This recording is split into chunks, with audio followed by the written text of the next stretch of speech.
अभिमान का प्रतीक है।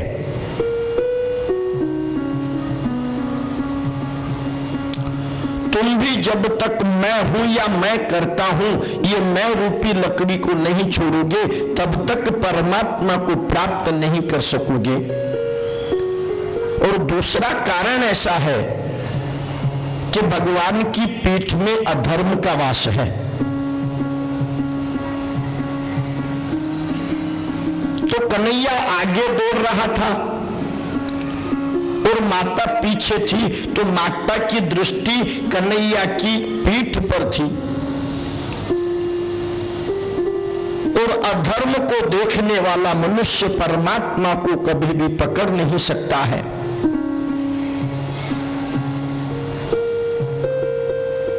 इस कारण से कन्हैया पकड़ में नहीं आ रहा था। माता ने जैसे ही लकड़ी छोड़ी, कन्हैया का मुख देखा। कन्हैया ने देखा माता पसीना पसीना हो चुकी है, थक चुकी है। स्वयं कन्हैया वहां पर आ गया। माता ने कन्हैया को पकड़ लिया।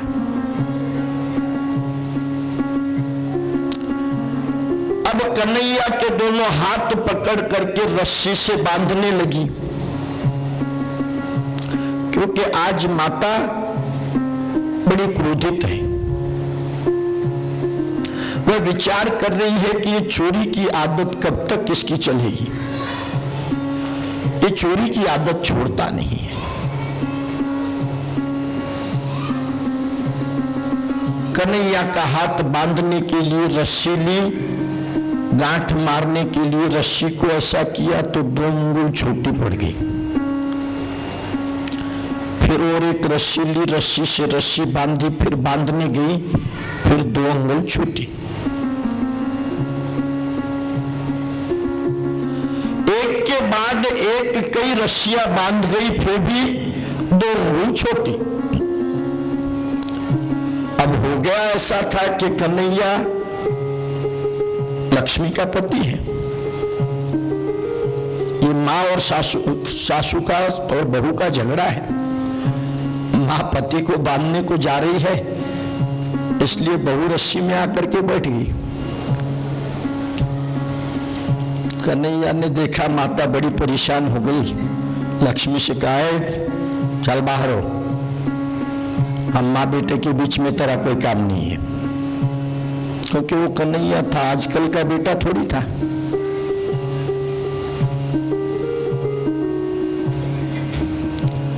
जैसे ही माया शक्ति उसमें से दूर हटी और कन्हैया बंधन में आ गए। अब एक हिस्से से बांध दिया हाथ को और दूसरे हिस्से से बांध दिया उंगल को। सभी गोप बालक वहां थे, मैया को मना कर रहे थे, परंतु आज मैया बड़े क्रोध में थी। बालकों से कहा तुम भागते हो या तुम्हारे को भी बांधो। बालक तो डर गए। मैया चली गई और बालक सब कहने लगे लाला हमारे कारण तुझे बांधा है ना, तुझे हाथ में बड़ा दुख रहा होगा, रस्सी बहुत गडरी होगी। और ऐसा कहकर के बालक रोने लगे तो कन्हैया कहने लगा रो मत, आज मैं तुमको एक नया खेल दिखाता हूं, हम गाड़ी गाड़ी खेलेंगे।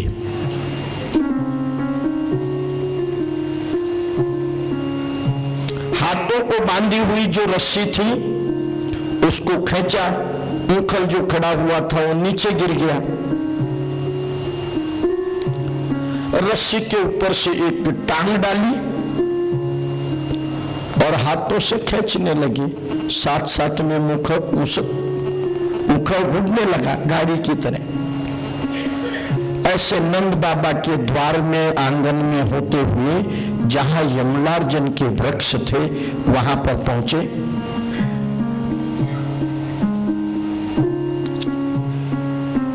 और उसके अंदर से जैसे ही निकलते हैं उखल उन वृक्षों के अंदर फंस गया। कन्हैया ने जोर का झटका दिया और यमलार्जुन के दोनों वृक्ष उखड़ गए और उसमें से दो दिव्य पुरुष बाहर निकले।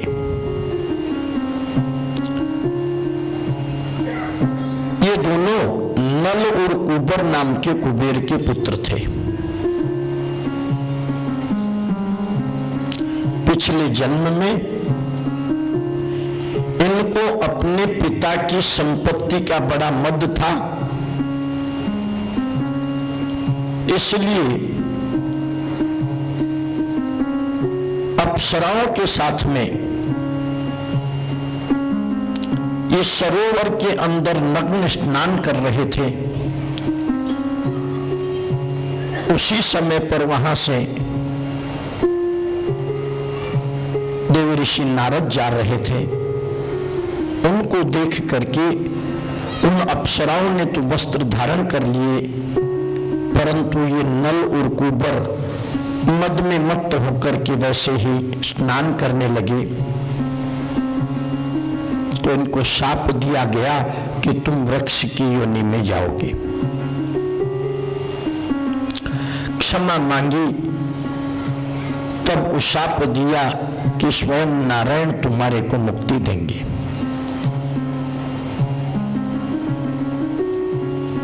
और जैसे ही स्तुति करके नल और कुबर कुबेर लोक को चले गए, वैसे ही वे दोनों वृक्ष धड़ाम करके गिर गए।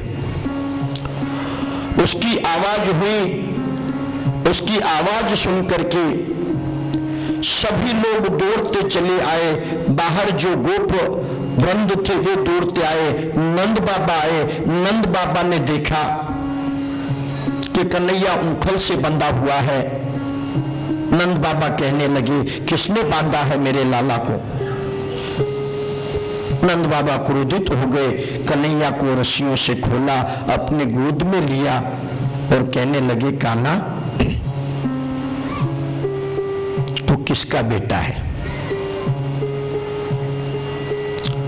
रोज नंद बाबा पूछते थे, कन्हैया तू किसका बेटा है? तो कन्हैया कहता था कि मैं मैया का बेटा हूं। आज वह कहता है कि बाबा मैं तो आपका बेटा हूं। यह देख करके यशोदा की आंखों से आंसू बहने लगे।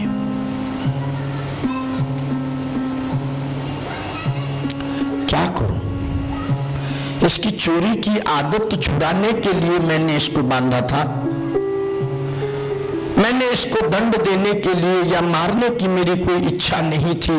वैसे तो मैं भी इसे बहुत प्यार करती हूं। मां की मार के अंदर भी प्यार छिपा हुआ होता है।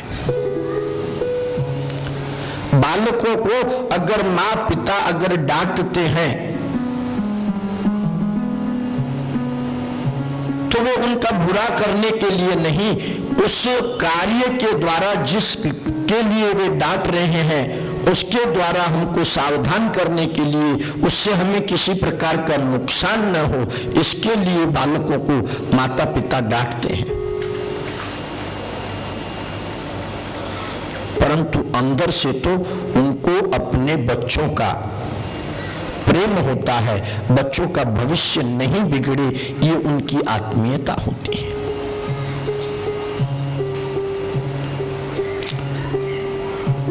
माता को रोते हुआ देखा तो कन्हैया बाबा की गोद में से उठकर मैया के पास आया।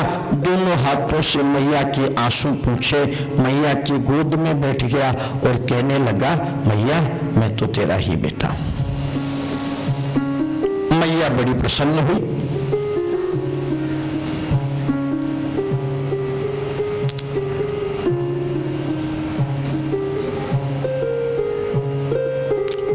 इस माखन के इस उखल बंधन की कथा में भी थोड़ा सा रहस्य है। लाला को छोड़कर यशोदा जी सांसारिक काम करने में लग गई, इसलिए लाला ने पत्थर मार करके दही का घड़ा फोड़ दिया। हम भी परमात्मा को छोड़कर सांसारिक कामों में लग जाते हैं, तो परमात्मा हमारी भी मटकी को फोड़ देता है। भगवत सेवा को अधूरी छोड़कर लौकिक काम सुधारने जाओगे तो वह और भी बिगड़ेगा।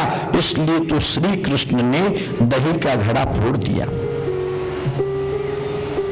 श्री कृष्ण ने विषयाशक्ति रूपी घड़ा फोड़ दिया। यशोदा की विषयाशक्ति नष्ट करने के हेतु दही का बर्तन फोड़ दिया। जब तक संसार आसक्ति नहीं जाती है तब तक तो भगवत भक्ति सिद्ध नहीं होती है।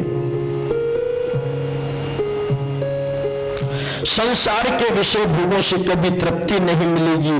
लोग साग सब्जी चटनी अचार और तेल की धार का तो विचार करते हैं,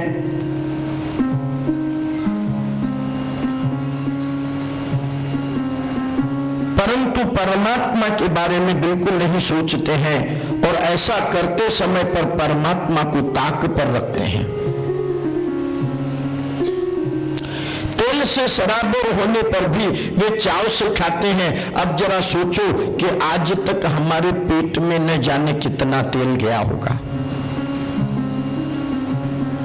अनाज की भी कितनी अनगिनत बोरियां हमारे उदर ने स्वाहा कर दी होगी, फिर भी हम तृप्त नहीं हुए हैं। ईश्वर को ताक पर रखकर लौकिक कार्य में लगे रहना अच्छा नहीं है। सांसारिक कार्यों के पीछे यदि इस प्रकार लगे रहोगे तो वे और भी बिगड़ जाएंगे।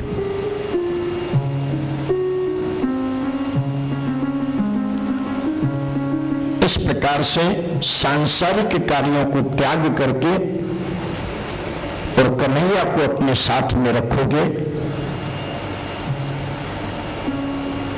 तो सभी कार्य आपके सिद्ध होंगे। गोविंद मेरो है, गोपाल मेरो है,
उसकी इच्छा लाला का दर्शन करने की थी।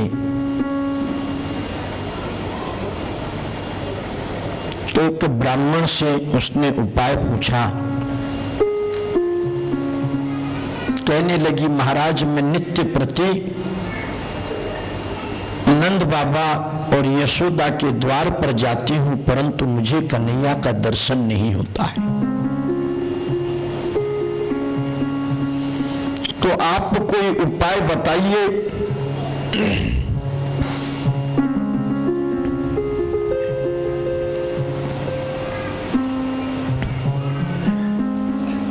तो ब्राह्मण ने कहा, ठीक है, मैं तुझे एक मंत्र देता हूं, इस मंत्र का तू जप कर। तो सुखिया मालिन कहने लगी, महाराज मैं तो पढ़ी लिखी नहीं हूं, मंत्र का जाप कैसे कर पाऊंगी। तो फिर कहने लगे कि ठीक है, तू ऐसा पूजा कर, पूजा विधान कर। बोले महाराज मैं वो भी नहीं कर सकती, क्योंकि पूजा विधान के अंदर तो सामग्री लगेगी और मैं तो गरीब हूं, और कोई उपाय बताइए। तो उन्होंने कहा कि ठीक है, तू ऐसा कर, नंद बाबा के घर को परिक्रमा लगा, उसकी रोज परिक्रमा करेगी तो एक दिन कन्हैया तेरे ऊपर प्रसन्न होंगे। संकल्प कर और प्रतिज्ञा कर। उस सुखिया मालिन ने यही प्रतिज्ञा की, क्योंकि इसमें न तो पैसा लगने वाला था, न उसको कुछ पढ़ना लिखना था, न किसी मंत्र का जप करना था। सुखिया मालिन रोज 108 परिक्रमा नंद बाबा के द्वार की घर की करती थी कि कभी तो कन्हैया के दर्शन मुझको होंगे। कुछ दिनों के बाद में वह इतनी व्याकुल हो गई कि अंत में कन्हैया ने भी विचार किया कि इस बिचारी को दर्शन देना चाहिए। तो ये सुखिया मालिन जो है, ये फल बेचा करती थी। सर पे फलों की टोकरी थी।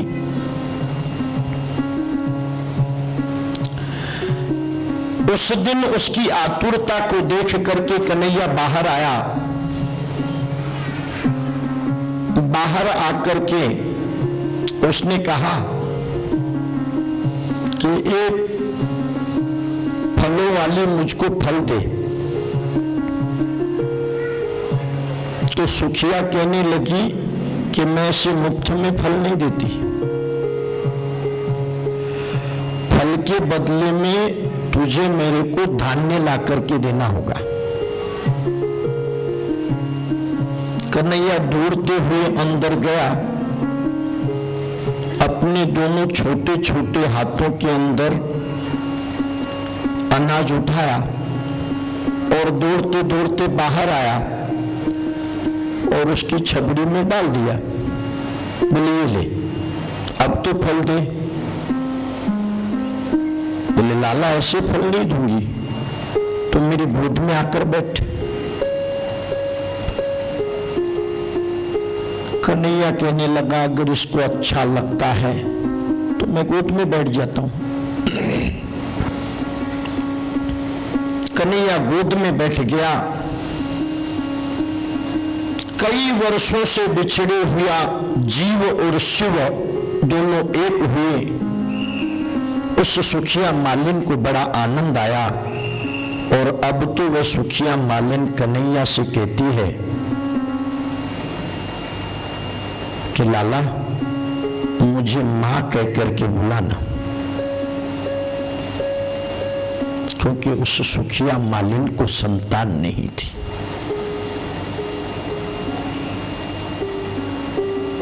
कन्हैया ने विचार किया कि मैं तो सभी का पिता और सभी का पुत्र हूं। ये निष्काम जीव है, इतने दिनों से मेरी भक्ति करता है, और आज लाला ने बोला मां मुझे फल देना, और उसी समय पर सुखिया मालिन ने कन्हैया का माथा चूमा और उसे फल दिया, और फल देते ही कन्हैया तो अंदर भाग गया। सुखिया मालिन अपने घर को आई। उसने आकर के देखा तो उसकी टोकरी तो रत्नों से भरी हुई थी। उसने विचार किया कि मैंने ये क्या मांगा, मैं आज कन्हैया से मुक्ति की मांग मैंने क्यों नहीं की। आज अगर मैं मुक्ति मांग लेती तो फिर से मुझे इस संसार में आना नहीं पड़ा होता। मैंने सांसारिक वस्तु की मांग की है।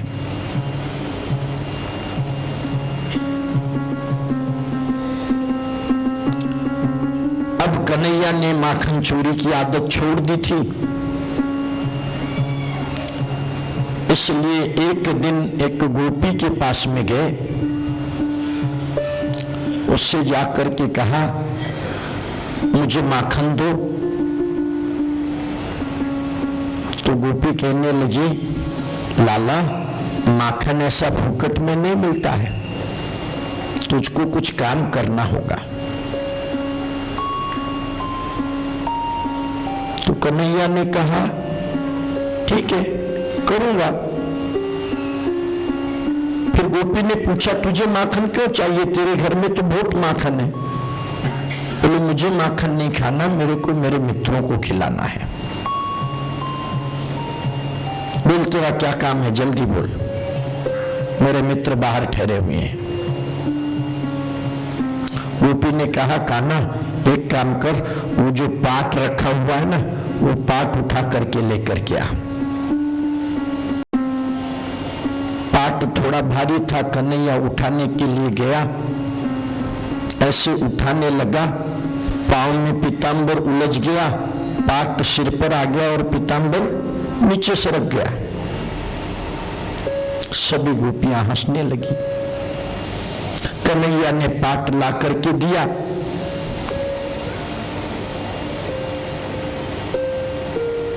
कहने लगा अब तो तेरा काम भी कर दिया, अब तो माखन दे। बोले लल्ला ऐसा माखन नहीं मिलेगा, तू नाच के दिखा तो फिर हम तुझे माखन देंगे।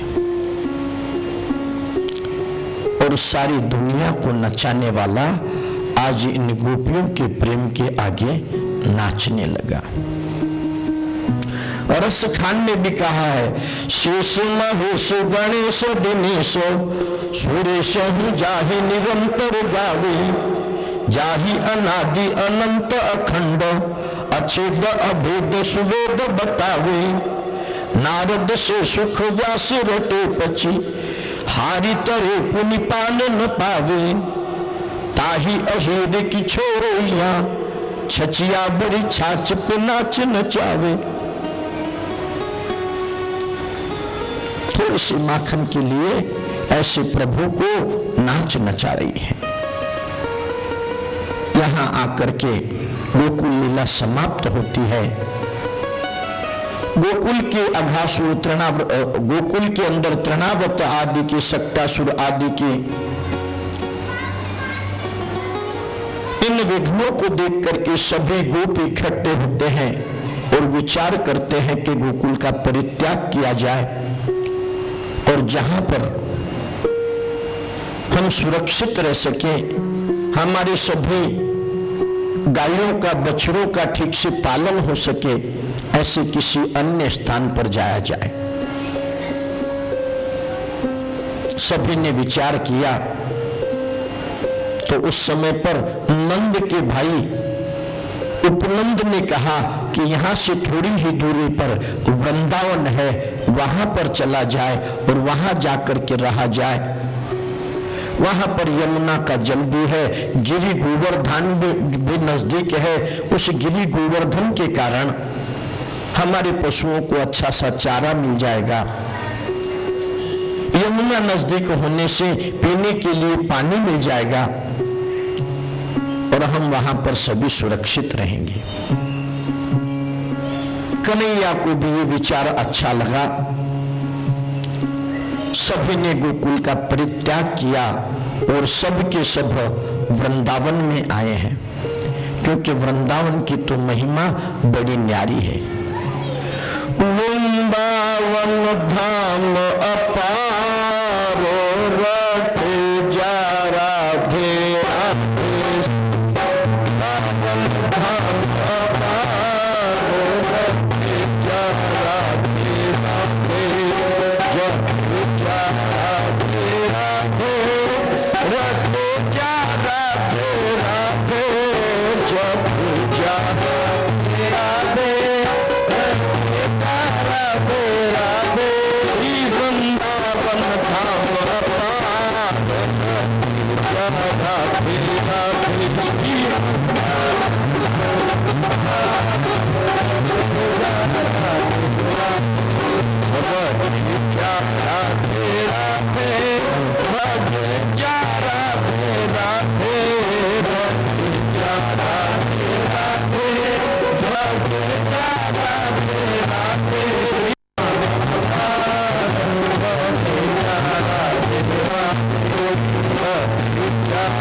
सुंदर है दो वक्तों की दुर्लभ है, याद सुंदर है दो वक्तों की दुर्लभ है, याद सुंदर है दो वक्तों की दुर्लभ है,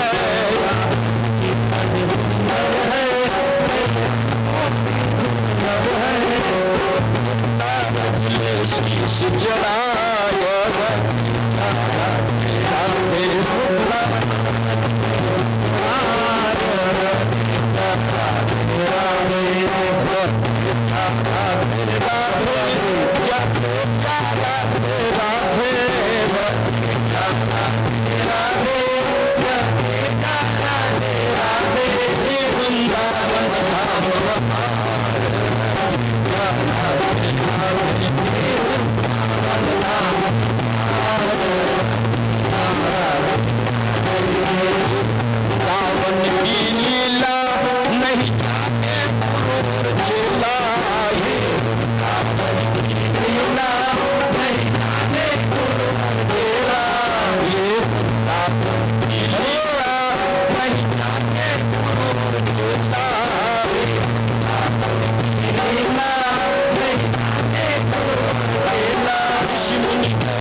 राधे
चाचा उपनंद श्री कृष्ण को वृंदावन ले गए।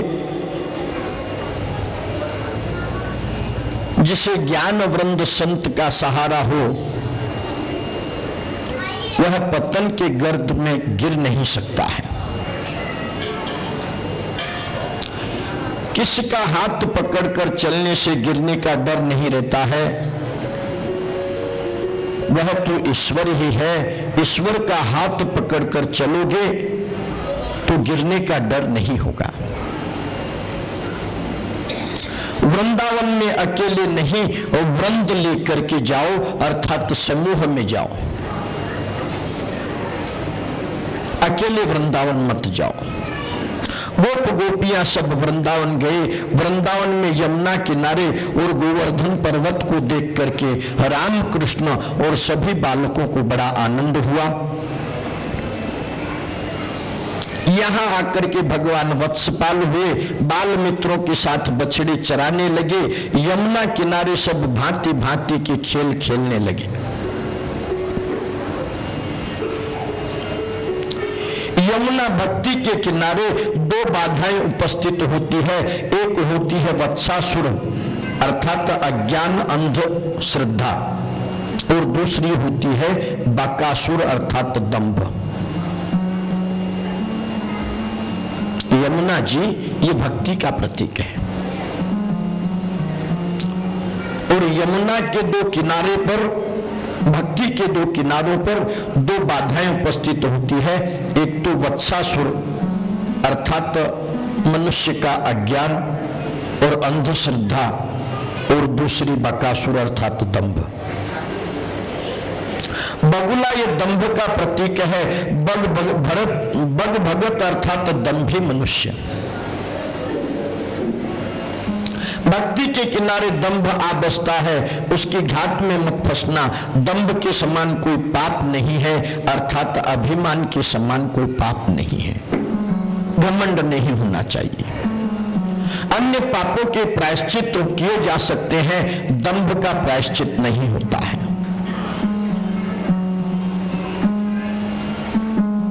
बगुले की चोंच जो है ये लोभ का प्रतीक है। कीर्ति और धन का लोभ अपने साथ दंभ अर्थात अभिमान लेकर के आती है। जिस मनुष्य की बहुत प्रसिद्धि होती है, बहुत कीर्ति होती है, और जिस मनुष्य के पास में बहुत संपत्ति होती है, उसके साथ में दंभ अपने आप आ जाता है, अर्थात अभिमान आ जाता है।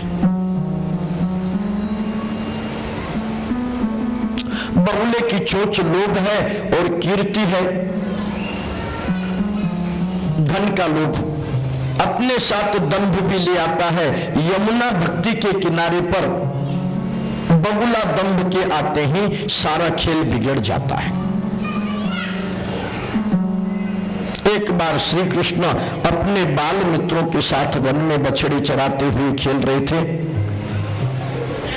तो भगवान ने यमुना किनारे पर वत्सासुर और बकासुर का वध किया।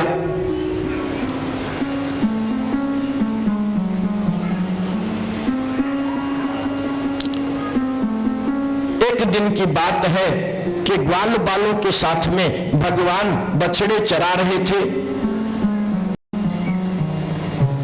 वन में इधर उधर बालक जो है ये फिरने लगे। वृंदावन नया था, इसलिए देखने लगे कि इस वृंदावन में क्या क्या है। तो उसी समय पर अघासुर उस वन में आकर के बैठा था। बालकों को लगा कि ये कोई एक पर्वत है, और इस पर्वत के अंदर ये कोई गुफा है, क्योंकि अघासुर अजगर का रूप लेकर के आया था और अपना मुंह फैला रखा था। बालकों को लगा कि ये कोई गुफा है। बालकों ने जब ये देखा तो दौड़ते हुए कन्हैया के पास में आए और कन्हैया से कहने लगे, कन्हैया उधर तो बहुत बड़ी गुफा है, चल न तू भी हमारे साथ, हमको डर लगता है, हम अंदर जाके देखेंगे उस गुफा में क्या है। सभी बालक उस गुफा के अंदर जाने लगे, साथ साथ में श्री कृष्ण भी गए। अब श्री कृष्ण तो पहले पहचान गए थे कि ये भी मामा जी के द्वारा भेजा गया एक खिलौना है। तो सब बालक पहले अंदर गए, सबके बाद में श्री कृष्ण गए। जैसे ही श्री कृष्ण ने उसके मुख में प्रवेश किया, अघासुर ने अपना मुंह बंद कर लिया। श्री कृष्ण ने अपना शरीर इतना बढ़ाया कि उसके कारण उसका श्वास लेने का जो नाक का हिस्सा था वह अवरुद्ध हो गया, वह श्वास नहीं ले पाया और उसके प्राण पखेरु उड़ गए। अघासुर मर गया और उसके सिर के छिद्र में से ही बाल कृष्ण सभी ग्वाल बालों के साथ में बाहर आए। इस प्रकार अघासुर का वध हुआ। दिन की बात है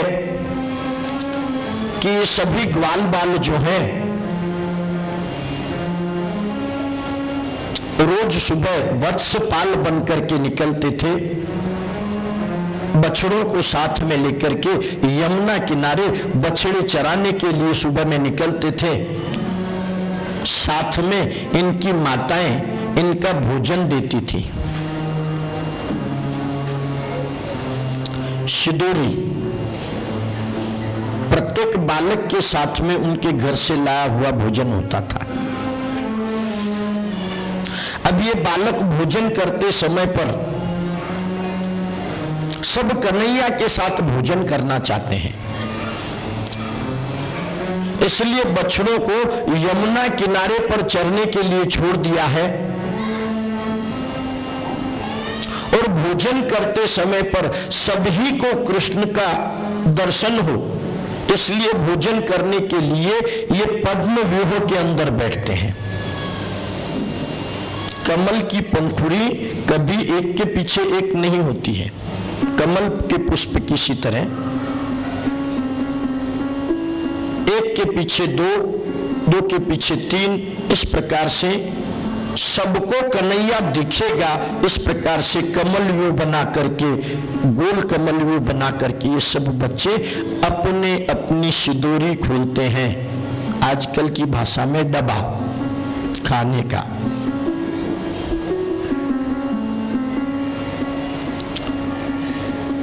अब सब जो है कन्हैया सबको पूछता है, क्यों रे तेरे डब्बे में क्या आया है?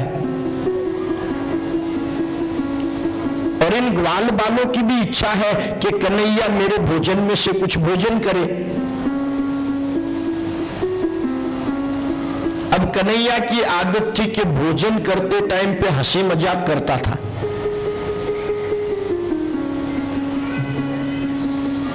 तो एक बच्चे की सिदोरी के अंदर जिलेबी थी, उसने कन्हैया को जिलेबी दी। कन्हैया ने हाथ में जिलेबी ली, बोले बराबर है, तेरे घर से जिलेबी आई ना, हाँ, इस जिलेबी की तरह ही तेरी मैया है ना, हमेशा चक्कर मारते रहती रही।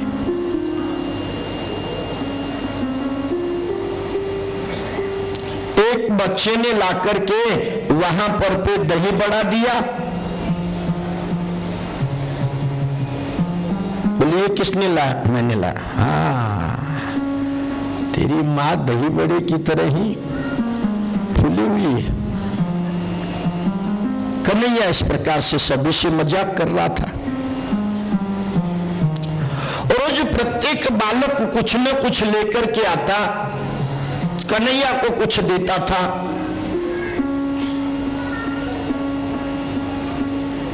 इसी मंडली के अंदर सांडिल्य ऋषि का पुत्र मधुमंगल था। ये मधुमंगल रोज कुछ भी नहीं लाता था। तो उस दिन कन्हैया ने उस मधुमंगल से पूछा कि मधुमंगल,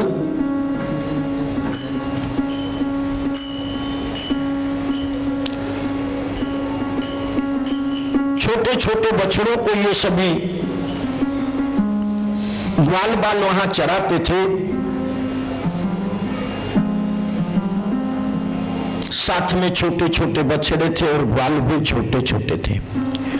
छोटी छोटी गैया, छोटे छोटे ग्वाल, छोटी छोटी गैया, छोटे छोटे ग्वाल, छोटो सो मेरो मदन गोपाल, छोटो सो मेरो मदन गोपाल, छोटी गैया, छोटी छोटी ग्वाल, छोटी छोटी गैया, छोटी छोटी ग्वाल, छोटो सो मेरो मदन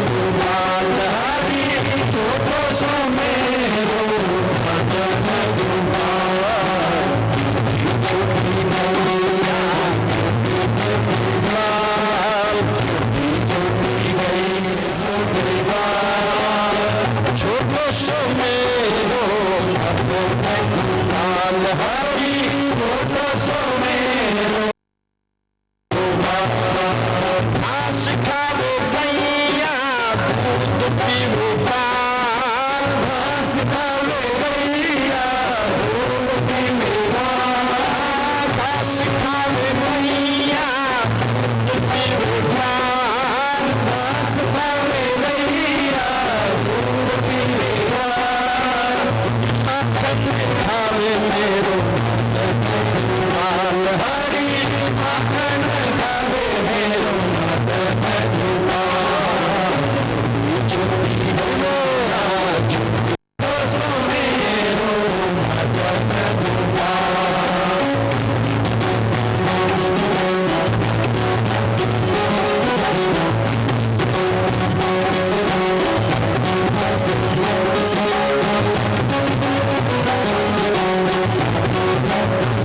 कारी कारी गैया गोरे गोरे गाल कारी कारी गैया गोरे गोरे गाल कारी कारी गैया गोरे गोरे गाल कारी कारी गैया गोरे गोरे गाल श्याम वरण लाल हरी श्याम वरण मेरो मदन गुलाल छोटी छोटी गैया छोटी छोटी बाल छोटी छोटी गैया छोटी छोटी बाल छोटो सो मेरो लाल हरी छोटो सो मेरो मदन गुलाल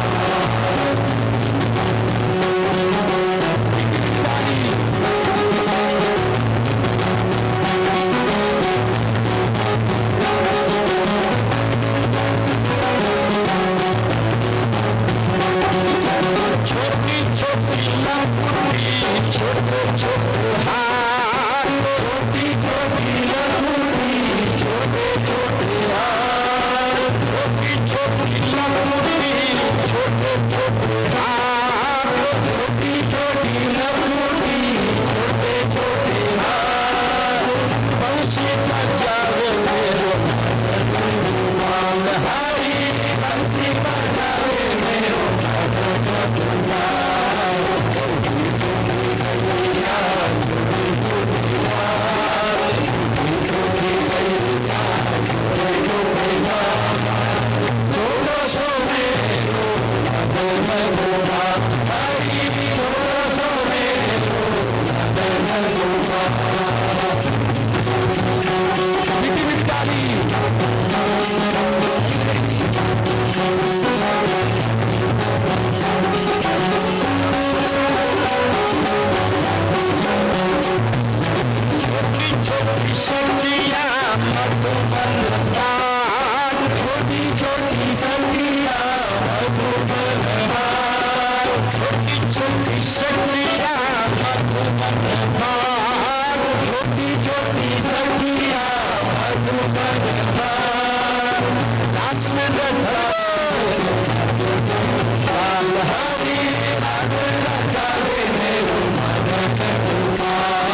और सब ग्वाल बाल अपने घर घर से जो भोजन लेकर के आए हैं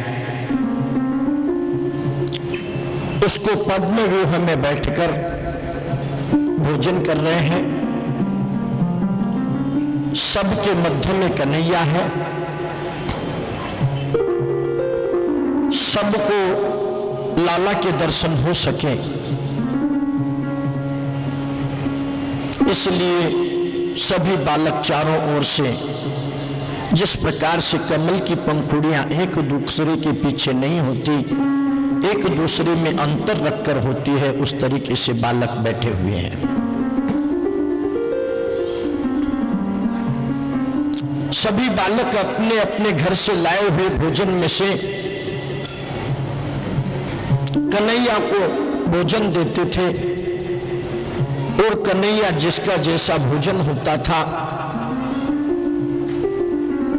उसको वैसा देख करके उस बालक के साथ में हास्य विनोद करता था।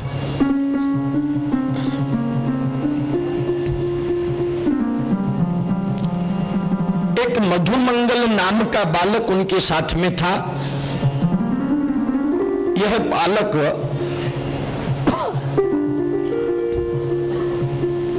अपने घर से कुछ भी नहीं लाता था। तो उस दिन कन्हैया ने कहा कि मधुमंगल, तू हमारे घर का तो रोज रोज भोजन करता है, तो श्री लक्ष्मी नारायण भगवान की जय।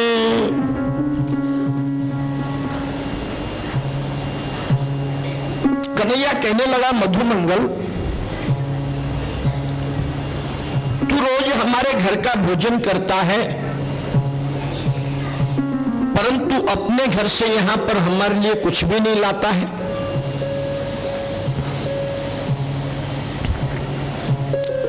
अब मधुमंगल इसलिए नहीं ला सकता था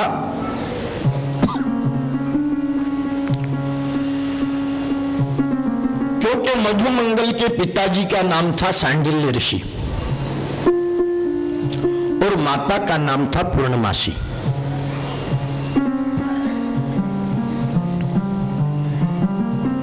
ये सांडिल्य ऋषि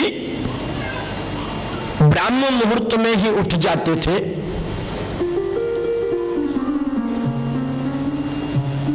पहले भगवान की मानसी सेवा करते थे।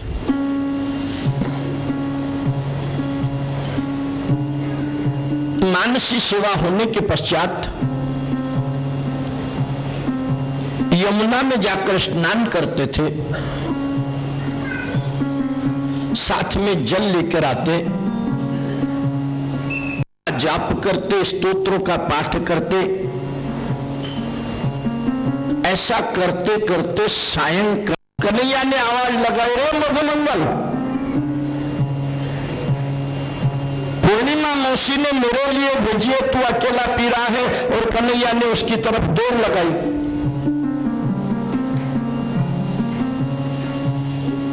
इधर मधुमंगल ने देखा कि ये आकर के छीन लेगा, इसलिए ये जल्दी जल्दी पीने लगा और जल्दी जल्दी पीने में वो नीचे गिरने लगी। कन्हैया के आने तक तो पी करके मटकी फेंक दी। कन्हैया ने ये देखा। उसी समय पर मधुमंगल के मुख पर थोड़ी सी कड़ी लगी हुई थी। मधुमंगल का मुंह पकड़ा और जीभ से चाटने लग गया। इसके पीछे कारण था, क्योंकि उसी समय पर ब्रह्मा जी ये देखने के लिए आकाश में स्थित थे कि क्या सचमुच में नारायण ने वहां पर गोकुल में जन्म लिया है।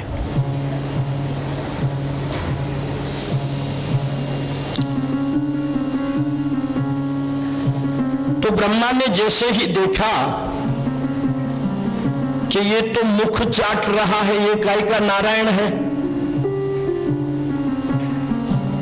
तो उनकी परीक्षा करनी चाहिए। थोड़ी दूरी पर जो बछड़े चर रहे थे, ब्रह्मा जी ने उन सबको उठा लिया और ब्रह्मलोक को ले गए। भोजन होने के बाद सभी बालकों ने देखा तो बछड़े दिखाई नहीं दे रहे हैं। कन्हैया कहने लगा, तुम बैठो, तुम ठीक से भोजन करो, मैं बछड़ों को ढूंढ कर लाता हूं। इधर कन्हैया बछड़ों को ढूंढने के लिए गया, पीछे से ब्रह्मा ने सभी गोप बालकों को भी उठा करके ब्रह्मलोक को ले गया। बछड़े नहीं दिखाई दिए, गोप बालक भी नहीं दिखाई दिए। कन्हैया ने ध्यान लगाया, उसकी समझ में ब्रह्मा का सब चक्कर आ गया।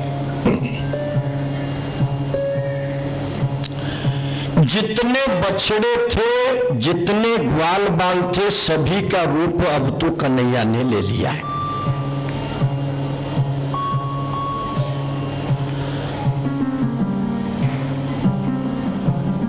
कन्हैया ने ऐसा क्यों किया?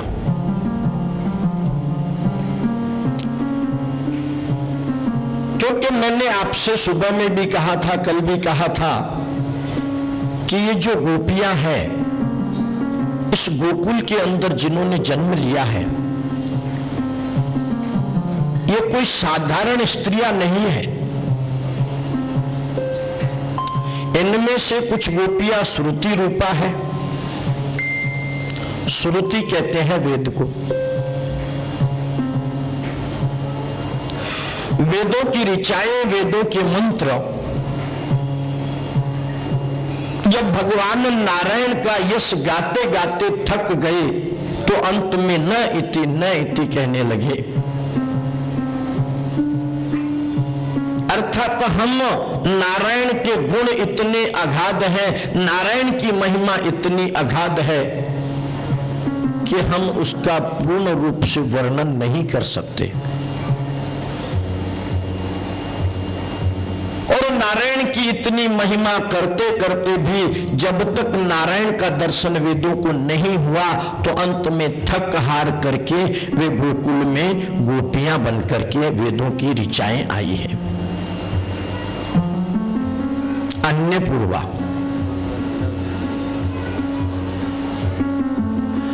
अन्नपूर्वा नाम की गोपियां उनको कहते हैं जो पिछले जन्म में ऋषि मुनि के रूप में थे, बहुत वर्षों तक तप किया, तपस्या की, तो भी परमात्मा के दर्शन नहीं हुए, तो वे ऋषि गोकुल में गोपियों का रूप लेकर के आए। अन्नपूर्वा।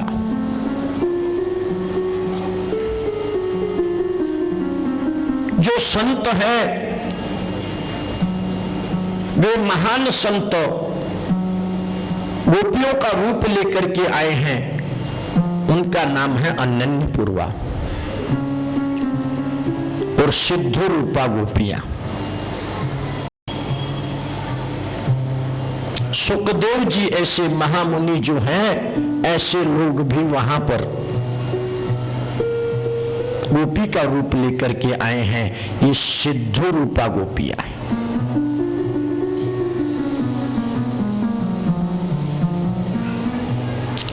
तो इनमें जो वृद्ध गोपियां थी उनकी भी इच्छा थी कि कन्हैया हमारे पास भी आए और हमसे रास खेले। तो आज कन्हैया ने गोप बालकों का रूप धारण करके प्रत्येक वृद्ध गोपी के पास में गया है। तो बालक माता से ज्यादा दादी के पास में रहते हैं।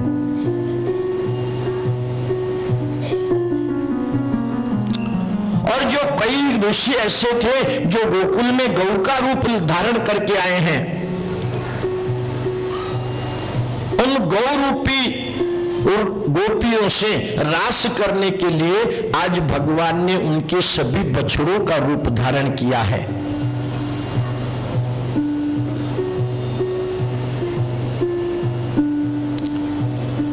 इधर ब्रह्मा जी ने आकर के नीचे देखा तो जितने बछड़े वे लेकर के गए थे उतने के उतने बछड़े वहां पर हैं, वैसे के वैसे, उसी रंग के। और जितने गोप बालक लेकर के गए थे वैसे के वैसे वापस वृंदावन में है। आश्चर्य लगा, दौड़कर फिर से ब्रह्मलोक में गए। ये कैसे नीचे आ गए? ब्रह्मलोक में जाकर के देखते तो वहां पर भी वो है। फिर नीचे आए, फिर देखे, फिर ब्रह्मलोक में गया।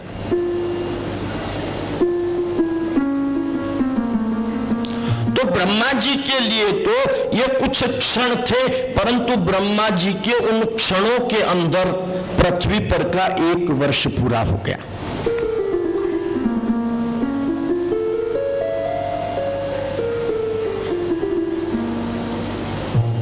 अब ब्रह्मा ने जान लिया कि मैं तो पंच महाभूतों के द्वारा सृष्टि को निर्माण करता हूं, मात्र परमात्मा तो अपने संकल्प के अनुसार अपने मन से ही सृष्टि की संरचना कर सकते हैं।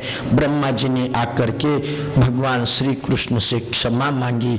ब्रह्मा जी ने वहां पर भगवान का स्तुति किया, प्रार्थना की।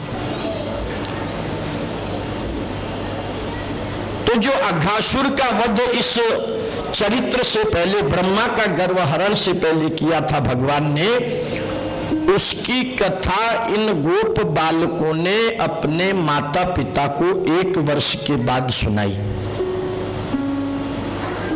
क्योंकि 1 वर्ष के बाद वे बालक ब्रह्मलोक से नीचे आए और तब जाकर के माता को और पिता को ये अघासुर वध की कहानी उन्होंने सुनाई है।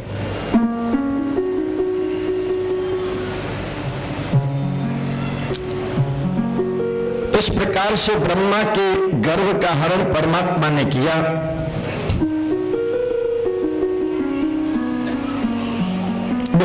धेनुकासुर का उद्धार हुआ।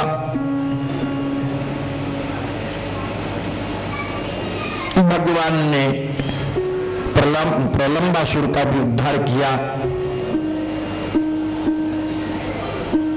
एक दिन यमुना के किनारे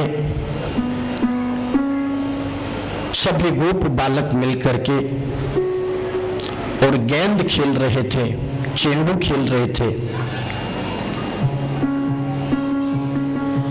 खेलते खेलते जिस प्रकार से बच्चे एक दूसरे को मारते हैं और जिसको चेंडू लग जाए वो आउट, उस प्रकार से खेल रहे थे। कृष्ण ने अपने हाथ में गेंद ली और एक गोप बालक को मारने लगे तो जानबूझकर के कृष्ण ने उस गेंद को इतनी जोर से फेंका कि कालिया नाग जिस स्थान पर, जिस सरोवर में रहता था, वहां जाकर के ये गेंद गिरी। क्योंकि कन्हैया को पता चला था कि इसके अंदर कालिया नाग रहता है और उसका विष इतना भयंकर है कि उस काली दाह के ऊपर से अगर पक्षी भी उड़ता है तो उसके जहर के प्रभाव से, उसके हवा के प्रभाव से वह भी मर जाता है। उस डोह का पानी जो है ये किसी के भी काम में नहीं आता था। और आज उस कालिया को वहां से निकालने के लिए जानबूझ करके गेंद को जोर से फेंक दिया। अब मधुमंगल कहने लगा, कन्हैया मेरी बॉल ला करके दे।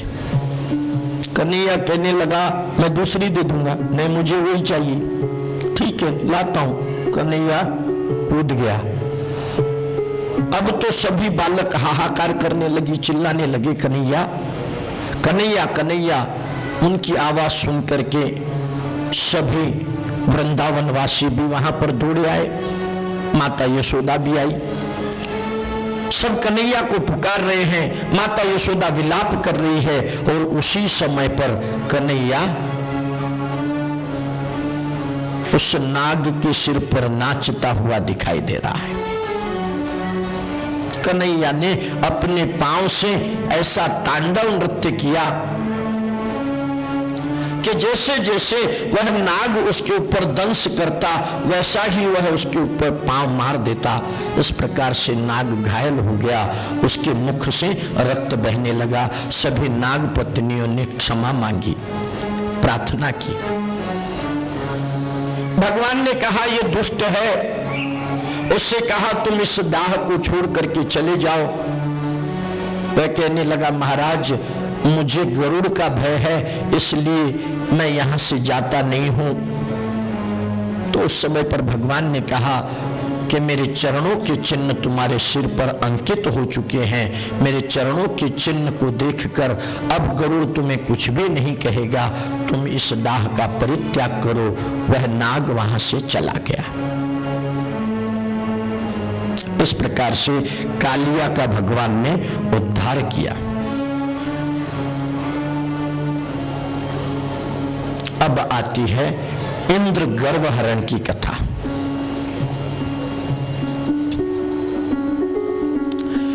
नंद बाबा का गोकुल वासियों का नियम था कि हर वर्ष वे इंद्र की पूजा करते थे।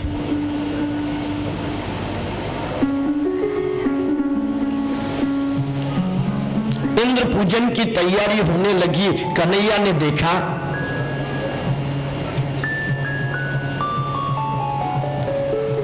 बाबा से पूछा ये किस चीज की तैयारी चल रही है। तो उस समय पर बाबा ने कहा कि बेटे हम ये इंद्र यज्ञ करना चाह रहे हैं, इंद्र की पूजा करना चाह रहे हैं। तो उस समय पर कन्हैया ने कहा कि आप इंद्र की पूजा क्यों करते हैं।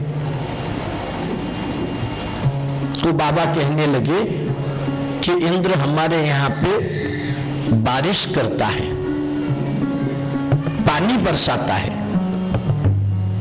उससे यमुना में पानी आता है, गोवर्धन पर पानी गिरता है, उससे घास उगती है, उससे हमारी फसल खड़ी होती है, हमारा और हमारे सभी पशुओं का जीवन निर्वाह होता है, इसलिए हम इंद्र की पूजा करते हैं। ये सुनकर के कन्हैया ने कहा कि बाबा तुम इतने वर्षों से इंद्र की पूजा कर रहे हो, क्या तुम्हें कभी इंद्र दिखाई दिया। तो बाबा ने कहा नहीं। बोले फिर इंद्र की पूजा क्यों करते हो। हमारे पशुओं को घास कौन देता है। गिरि गोवर्धन नाथ जी। हमारे यमुना में पानी कहां से आता है। गिरि गोवर्धन नाथ पे जो जल गिरता है वह यमुना में बह करके आता है। फिर हमारे तो प्रत्यक्ष में देवता ये गिरि गोवर्धन नाथ है, इनकी तुम पूजा करो। तो बाबा कहने लगे कि इनकी पूजा करनी है, इनकी पूजा कैसे होती है ये तो हमको पता नहीं। तो कन्हैया कहने लगा बाबा मैं जानता हूं, मुझे पता है। तो नंद बाबा कहने लगे ठीक है चल बता क्या करना है। बोले सभी के घरों से अलग अलग पकवान बन करके आएंगे, जिसकी जैसी श्रद्धा है, जिसकी जितनी शक्ति है उसी के अनुसार प्रत्येक के घर से व्यंजन बन करके आएंगे। सब बना लिए। अब नंद बाबा ने पूछा अब क्या करें। बोले इन सबको गाड़ियों में भरकर गोवर्धन नाथ के पास ले चलो। गोवर्धन नाथ के पास में ले जाया गया। कन्हैया ने कहा इस सबको प्रकोष्ठ के रूप में सजाओ। सजा दिया। अब बाबा बोले अब क्या करें। बोले अब गिरिराज गोवर्धन का अभिषेक करना होगा। अब ग्वाल बाल यमुना से जल ला रहे हैं और कन्हैया अभिषेक कर रहा है। एक स्वरूप कन्हैया ने अपना स्वयं का गिरि गोवर्धन के अंदर रखा और जैसे ही कन्हैया ने उसमें प्रवेश किया, गिरि गोवर्धन तो सांस लेने लगे। गोप बालक कहने लगे, लाला ये तो सांस भी लेते हैं। तो सही कह रहा था कि गिरि गोवर्धन तो प्रत्यक्ष जागती ज्योत है, परंतु लाला तेरे गिरि गोवर्धन तो बहुत बड़े हैं, हम तो पानी लाते लाते थक गए, क्या किया जाए? तो कन्हैया कहने लगा कि सभी हाथ जोड़ करके गिरिराज की प्रार्थना करो कि हे नाथ, गंगा यमुना तो आपके चरणों में बसी हुई है, आप यहां पर उसको प्रकट कीजिए, हम पानी लाते लाते थक गए हैं।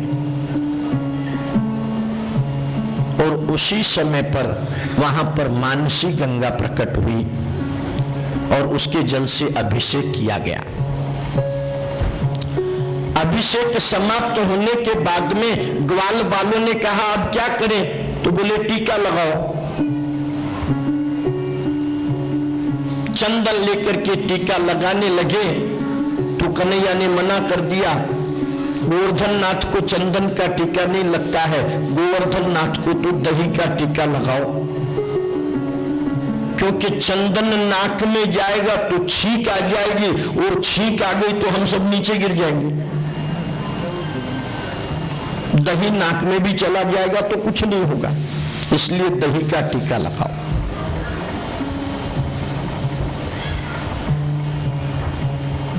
पूजा समाप्त हुई। नंद बाबा ने पूछा अब क्या किया जाए? बोले कुछ नहीं, अब भगवान गोवर्धन नाथ जी को प्रार्थना करो कि महाराज आइए, पधारिए, ये 56 प्रकार का भोग आपके लिए रखा हुआ है, इसको आरोगिए। और हाँ, हाथ जोड़ करके प्रार्थना करनी है। सभी प्रार्थना करने लगे। गिरि गोवर्धन नाथ की प्रार्थना कर रहे हैं, महाराज आपको तो कौन खिला सकता है, आप ही संपूर्ण जगत के दाता हैं, आपका ही दिया हुआ है, आप ही इसे ग्रहण कीजिए।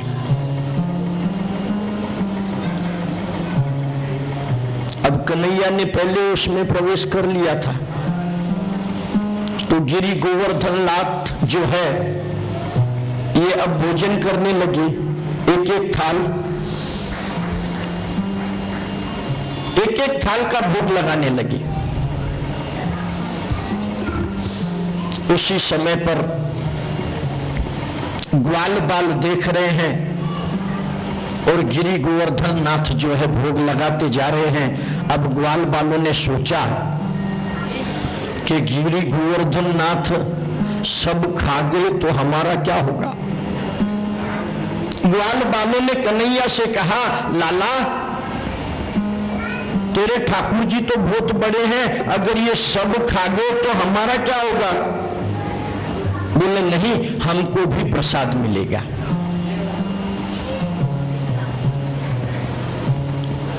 कन्हैया ने सबको एक पंक्ति में बिठाया। कन्हैया की पंक्ति में विषमता नहीं है।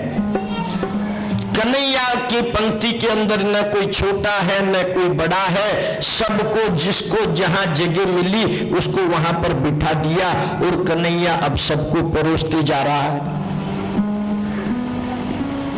भगवान के दरबार में, भगवान के मंदिर में विषमता नहीं होती है। छोटा हो या बड़ा हो, उससे तो एक ही प्रकार का वहां पर व्यवहार होना चाहिए।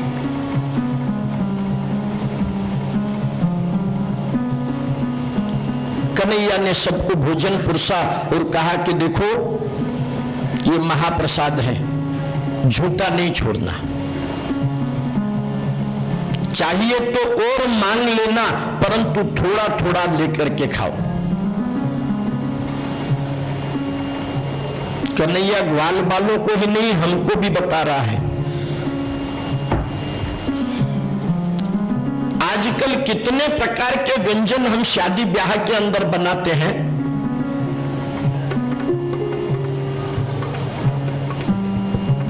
और दूसरे दिन कितना व्यंजन कचरा कुंडी में जाकर के गिरता है, इसका कभी विचार किया है? कहने को तो कहते हैं कि अन्न परम ब्रह्म है, परंतु उस अन्न का क्या होता है? ऊपर वाले ने हमको 32 दांत दे रखे हैं। कोई भी व्यक्ति जो है 32 ग्रास से ऊपर भोजन नहीं कर सकता। मात्र हमारे यहां तो शादी ब्याह के अंदर 100-150 वस्तुएं बनने लगी हैं, और जीभ है लालची, जो जो अच्छा लगता है वो सब प्लेट के अंदर बहुत सा ले लेते हैं एक ही साथ। वापस कौन चक्कर मारेगा? और पेट भरा नहीं कि उसी को वहीं पर छोड़ देते हैं। अन्न को झूठा नहीं छोड़ना चाहिए, जितना खा सको उतना ही लेना चाहिए। सबने भोजन किया, सभी तृप्त हुए। रात्रि में सो रहे थे, इधर नारद जी इंद्र के पास में जा पहुंचे और इंद्र से कहा कि अरे इंद्र, तुझे कुछ पता है?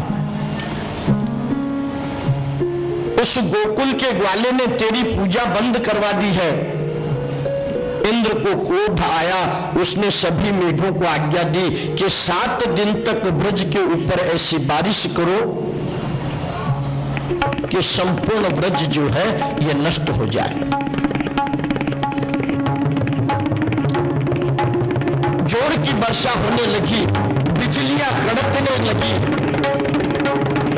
सभी गोकुलवासी, सभी ब्रजवासी डर गए। कान्हा, हमने तुझसे पहले ही कहा था कि इंद्र की पूजा को रोक मत, तूने इंद्र की पूजा को रोक दिया है, इस कारण से इंद्र हमारे ऊपर कुपित हुआ है।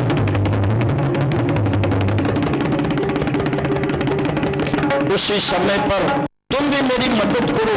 और उसी समय पर कन्हैया ने उस पर्वत को उठाया और अपनी छोटी उंगली को उठाया।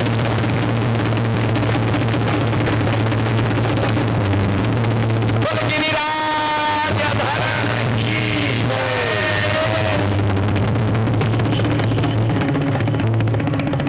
अब सब ग्वाल बालों ने भी उस गिरिराज को अपनी लकड़ियों का सहारा लगा दिया। लकड़ी के सहारे से उस गोवर्धन पर्वत को उठा रखा है।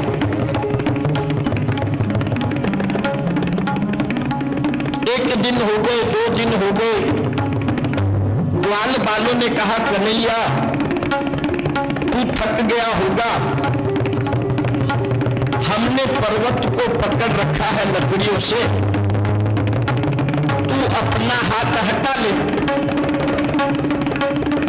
तो उस समय पर कन्हैया ने कहा ठीक है, तुमने पकड़ रखा है क्या, मैं अपना हाथ हटा लूं? तो ग्वाल बालों ने कहा हाँ हटा ले।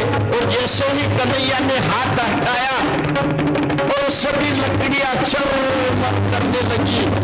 ग्वाल बाल कहने लगे कन्हैया पकड़, ये तो आया। और उसी समय पर कन्हैया ने फिर से उसको उठाया। 7 दिन तक इस प्रकार से वर्षा होती रही, मात्र ब्रज का कुछ भी बाल बांका नहीं हुआ। 7 दिनों के बाद इंद्र ने आकर के देखा तो भगवान की स्तुति की, भगवान की पूजा की और भगवान की प्रार्थना की। नख पर धार लियो गिरिराज, नाम गिरधारी पायो।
स्वर्ग लोक में इंद्र विषायो है।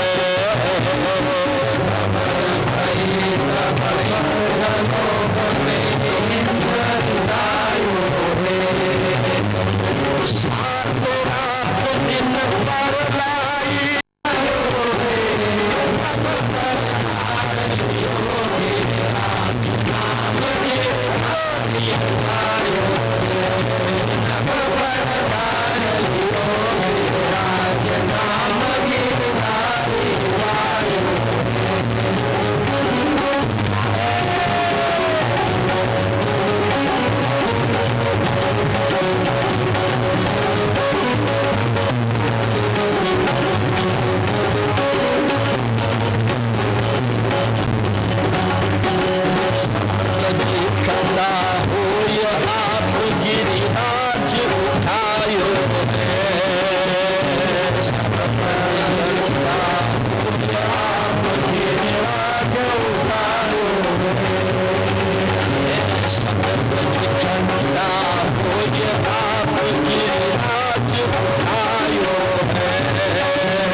है।